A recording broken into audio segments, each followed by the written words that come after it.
अल्लाह अकबर। साईं जन चलिया मेंबर ते फरमाया आमीन। वरी बे डाके ते डाको रखियो फरमाया आमीन। वरी टे डाके ते डाको रखियो फरमाया आमीन आमीन आमीन आमीन चौंदा चढ़ी विया खुतबो ॾिनो। लोगो शहर मुबारकुन शहर नाज़ीम अचेव तो बरकतुन सां भरियल महीनो। इज़ा दखल रमज़ान फुतिहत अबवाबुस समाई व फुतिहत अबवाबुल जन्नह व गुलिकत अबवाबु जहन्नम व सुलसिलतिश शयातीन। लोगो ताकीक वेझो थी चुको आहे तव्हां खे महीनो रमज़ान जो।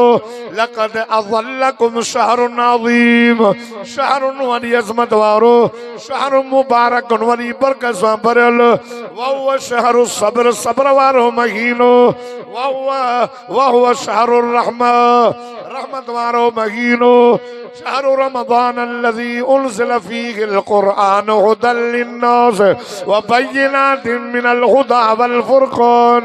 वो महीनो जंहिंमें क़ुरान नाज़िल थियो। तवज्जो कयो लोगो इज़ा दखल रमज़ान जॾहिं रमज़ान ईंदो आसमान जा दरवाज़ा खोलाए छॾींदो। जन्नत जा दरवाज़ा खुली वेंदनि जहन्नम जा दरवाज़ा बंदि थींदा। आए शैताननि खे घटि विझी सम्झ जे ॿेट में ॿधो थो वञे। जन्नत में हवा थी घुले उन हवा जो टकराव जन्नत जे वणनि सां पननि सां थींदो। अजीब क़िस्म जो आवाज़ निकिरंदो। जन्नत जे हूरों जे कन ते पहुचंदो। जेके खीमन में बंदि न जिन ॾिठूं न इंसान न गाना ॿुधूं न साज़ न सुरूज़। जन्नत जूं हूरा फरमाईंदा हूरुम मक़सूरातो फिल ख़ियाम फबिअय्यि आलाई रब्बिकुमा तुकज़्ज़िबान। खीमन जे अंदर बंदि न जिन ॾिठूं न इंसान। चवंदियूं मलाइको छाजी रात जी अॼु रमज़ान जी रात। अल्लाह मुहम्मद करीम जे उम्मत लाइ आसमान जा दरवाज़ा खोलाया जन्नत जा दरवाज़ा खोलाया जहन्नम जा दरवाज़ा बंदि कराया। शैताननि खे ॿधी आहियूं सॼो महीनो मुहम्मद करीम जी उम्मत जे मथां रहमत जो रब मींहुं वसाईंदो। बरकत वारो साहब चयो या रसूल अल्लाह आमीन आमीन चवंदा वियो पाण फरमायूं परे ॾाके ते कदम रख जिबरील आयो। अल्लाह तो चए त उहो माण्हू मुंहिंजी रहमत खां कटियल कटे छॾियो मांसि निभागो बदनसीब। साईं कहिड़ो फरमायई अल्लाह तो चवे उन माण्हूअ खे मां पंहिंजी रहमत खां कटियो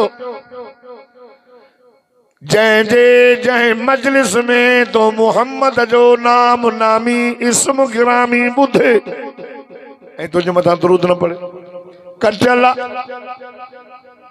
जिबरील चयो साईं मां बि चयुमि कटियल। हुज़ूर फरमाया मां बि उन्हनि सां चयो त मां बि न खां बेज़ार। नंबर 2 में हुज़ूर फरमायो सल्लल्लाहु अलैहि वसल्लम जॾहिं बेड़ा के ते चढ़ियुमि वरी जिबरील आयो। अल्लाह तो चवई उहो माण्हू मुंहिंजी रहमत खां कटियल आहे मां काबिल आहियांसि जंहिंजे ज़िंदगी में अबू बि ज़िंदा हुजे अमर बि ज़िंदा हुजे पोइ बि पंहिंजे अबे अमा जी ख़िदमत न करे जन्नत न कटे। जिबरील जो से मां बि बेज़ार।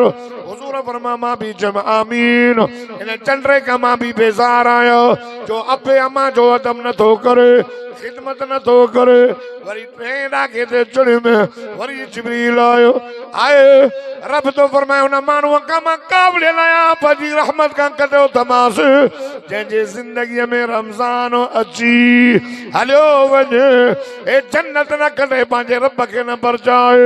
ख़ुदा जी ज़ात जो कसम हुज़ूर फरमाया मां बि चयुमि आमीन।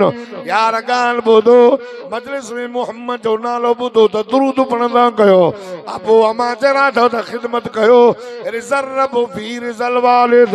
अबू अमा राज़ी अल्लाह राज़ी अबू अमा नाराज़ अल्लाह नाराज़। अचेव तो रमज़ान ख़ुदा जो कसम जंहिंमें हिकु रात ख़ैरुम मिन अल्फ़ शहर 1000 महीननि जे रातिनि खां भली आहे। पोएं 10 में तो जंहिंखे लैलतुल क़द्र सॼो वेंदो आहे। जंहिंजो पहिरियों ॾहो रहमत विचो ॾहो मग़फ़िरत। रमज़ान जो क़द्र कंदो ॻाल्हायो न था किन किन किन देखा चांद रमजान का तो हो गया बीमार, बीमार न थी जाए। रोज़ा रखना अथई अल्लाह जो कसम आहे। जीअं माल जे लाइ ज़कात कॾहिं माल खे पाक कंदो आहे न, फरमाए रोज़नि जी ज़कात हा जिस्म जी ज़कात रोज़ा अथई। रोज़ा रखण सां इंसान जो जिस्म पाक थींदो आहे। रोज़ो जहन्नम खां ढाल आहे, जे ढाल जे ज़रिए माण्हू दुश्मन जे तीर ऐं तलवार ऐं गोली खां हिफ़ाज़त कंदो आहे। जहन्नम खां ढाल पाण फरमाए मन साम रमज़ान ईमान व इहतिसाबन गुफ़िर लहू मा तक़द्दम मिन ज़ंबि। जी कामिल ईमान सां सवाब जी उम्मीद रखी रमज़ान जा रोज़ा रखिया न, अल्लाह हुन जा अॻिल्या गुनाह सभु माफ़ थो करे।